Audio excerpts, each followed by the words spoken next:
Seperti yang diketahui, Pilpres 2024 telah selesai. Saat ini tengah dalam masa perhitungan suara. Lantas beberapa hasil suara dari Capres-Cawapres turun jauh dibanding pemilihan sebelumnya. Terkait hal tersebut, baru-baru KPU merilis dana kampanye dari para Capres dan Cawapres, di mana paling banyak mengeluarkan dana kampanye dari pasangan Ganjar Mahfud, bahkan mengalahkan dana kampanye dari Prabowo Gibran 2 kali lipat. Dari rilis KPU, dana kampanye Ganjar Mahfud mencapai 506 miliar rupiah. Sementara itu Prabowo Gibran 207 miliar rupiah. Dan paling kecil dana kampanyenya dari pasangan nomor urut 1 Anies Muhaimin 49 miliar rupiah.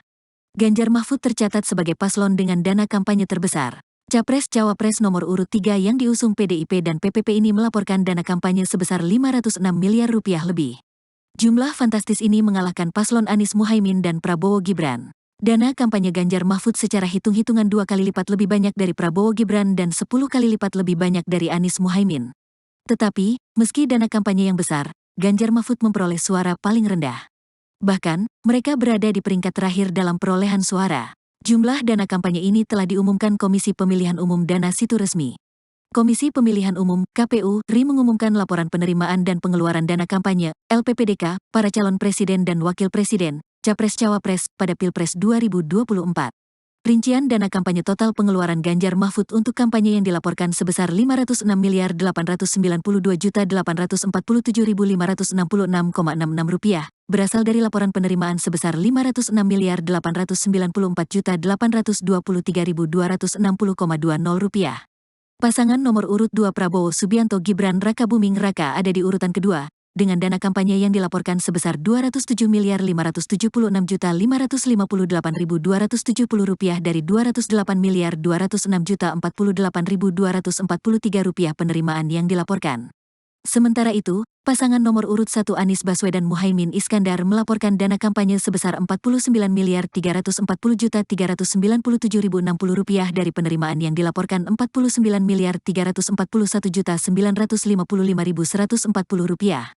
Anies Muhaimin menyampaikan laporan tersebut pada tanggal 28 Februari tahun 2024, sedangkan Ganjar Mahfud dan Prabowo Gibran menyampaikannya tepat pada hari terakhir yaitu tanggal 29 Februari tahun 2024. Lantas mengapa Ganjar Mahfud raih suara rendah padahal dana kampanye tinggi? Pendukung Jokowi pindah ke Prabowo. Suara pendukung Joko Widodo pada Pilpres 2019 lalu terbelah pada Pilpres 2024.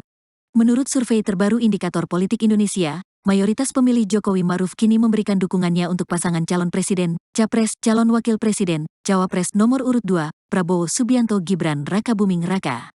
Sebanyak 41,6% pendukung Jokowi Maruf mengaku memilih Prabowo Gibran. Angka ini naik sedikit dari survei indikator periode awal Desember tahun 2023. Pendukung Ganjar kurang militan. Direktur Eksekutif Indikator Politik Indonesia, Burhanuddin Muhtadi, menyatakan penyebab anjloknya suara Ganjar Mahfud karena narasi demokrasi antara elit partai dengan basis massa tidak nyambung. Paling tinggi Prabowo dan Ganjar, yang setuju dengan demokrasi saat ini baik. Jadi pemilih Prabowo dan Ganjar cenderung puas terhadap demokrasi saat ini. Nah, lagi-lagi ini menjelaskan paslon nomor 03 underperform, kata Burhanuddin, dalam jumpa pers, Rabu, tanggal 21 Februari tahun 2024. Kenapa? Karena basis pendukungnya tidak nyambung dengan narasi PDIP dan Mas Ganjar yang terlalu memfokuskan demokrasi sebagai civil liberties, kebebasan sipil. Kan kritiknya tajam ya, tambahnya. Kritik tajam dari kubu Ganjar Mahfud soal kebebasan demokrasi, pelanggaran konstitusi, etika demokrasi, ternyata tidak selaras dengan pendukungnya yang merasa puas dengan demokrasi era Presiden Jokowi mencapai 76,1%, sedangkan tidak setuju 22. Download Tribun X sekarang, menghadirkan lokal menjadi Indonesia.